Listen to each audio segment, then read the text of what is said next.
here I continue on with my seemingly endless quest for that awesome session beer that I'm saying, damn, that's all that with napkins. I want to buy 4 packs or 6 packs of that and stuff my beer fridge with it. Well, I don't know if there's any room left in the beer fridge, but anyway, that's another story, isn't it? You can see stage right. I've had many session IPAs at this time, and we've got another one from a brewery that I really dig that has been making some awesome beers lately, and that's Evil Twin Brewing out of Brooklyn, New York, USA. Yay, yay! And what beer is it? It's their Citra Sunshine Slacker. Damn, you say that's 10 times quick. That's a freaking tongue twister. This is an American IPA or session IPA. It's a rotating serving. Clocks in at 4.5% ABV and 50 IBUs. And for style, it's between 45 and 70. So it's right in there. We know for hops that there's Citra in this. This beer, like many of their other beers lately, are brewed at 2 Roads. And it's also a collab beer with 7venth Sun Brewing. So what's not to like about that? It's got groovy artwork. It's a tall boy can. It wasn't too expensive. I believe the 4 packs at the store where I purchased that beer were $9.99.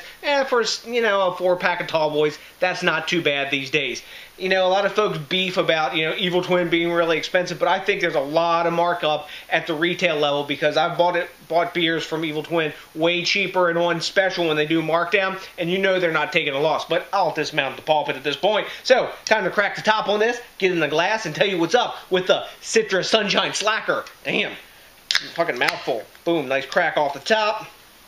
And let's get it in the glass. Now, they don't tell you much about this beer on the can. They give you, you know, their usual Evil Twin bullshit on the side about some story or whatever. That, excuse me, none of us really care about now, do we? So, let's get an appearance on this. It's a hazy, light golden color, sort of Pilsner-like looking. We got a solid 1-finger head of tightly packed white bubbles. When I'm swirling it, yeah, we're not getting any glass lacing on this, but we may get some alcohol legs. No, not at 4.5%. We got some, you know, yeah, a little bit of glass lacing. No alcohol legs, none expected. Hear me stumbling? I must need some beer. That's right. Take a look at this one. It's gorgeous. Let's see what it smells like before I pour it down my neck. Let's see what's up with the aroma.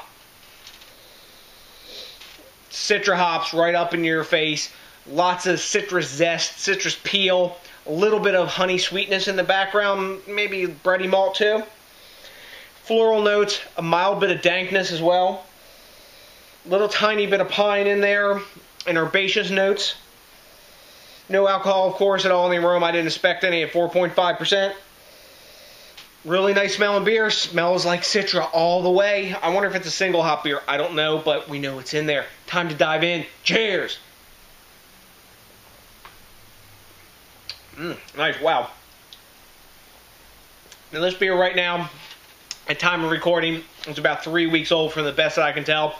They got some Julian date shit on the bottom of the can that I don't even pay attention to, but what best I can tell from the web, it's about 3 weeks old. As I thought, we got nice glass lacing. Of course, no alcohol legs. Silly me. Anyways, right up front, citrus zest, nice citrus peel, good bit of dankness for a 4.5% beer. I'm surprised. The malt is there, a little bit of honey sweetness, but it's totally hidden by the dank tone that's in this beer and the citrus zest. Wow, this flavor is punching well above its weight at 4.5%. Super smooth, super easy to drink. The carbonation is a little bit more zippy than you would think. It's got a medium thin mouthfeel. In a lot of ways, this beer reminds me of Down to Earth, which I've really dug also. Super drinkable, man. You could crush a 4-pack of this with no problem. I don't think I'd get palate fatigue from this beer either. And it's got enough hop flavor and hop presence to keep it interesting. Nice and refreshing. Nice citrus punch with some peach in there as I drink it. More of a peach and like sort of stone fruit, apricot, that kind of thing. That's what stone fruits are, by the way. If you hear folks talking about, it's got stone fruit flavor. They're talking about peach and apricot, nectarine, you know, that kind of shit. Yeah, the stone fruit. Tell them what fruit it is you think, guys. Or maybe you don't know. Anyways, I'm thinking peach and apricot in this, but wow. Really tasty beer. Well, very good session beer. You hear me kind of geeking out? That means it's time to grade this biatch. Well, what do we grade it? Rate Beer gives it a 97. Boom! Almost an A+. I don't know about all that. Beer Advocate gives it 88, high B+.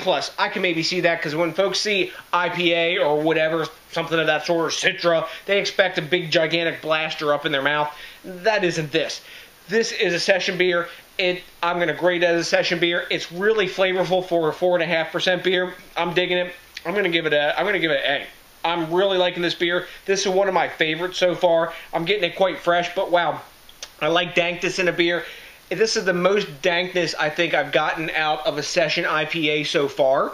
And when I'm drinking this, I'm getting memories of Molotov Light from this beer, which is another beer that I really dig. So, I'm going to give this a 94 into that A level. You know what? Have you guys had this beer? Maybe you have. They're widely distributed now, more than they were before. Let me know what you think. Let me know what you paid for it, because there's all kinds of prices and crazy shit on this beer out there that people are getting hijacked for. But we got to talk about something really important now. We got to talk about thinking globally and drinking locally and supporting the craft beer movement to help this thing keep growing. So we keep getting awesome beers. They're saying, damn, I can't believe that's a session beer. I'm glad I got a pounder of it.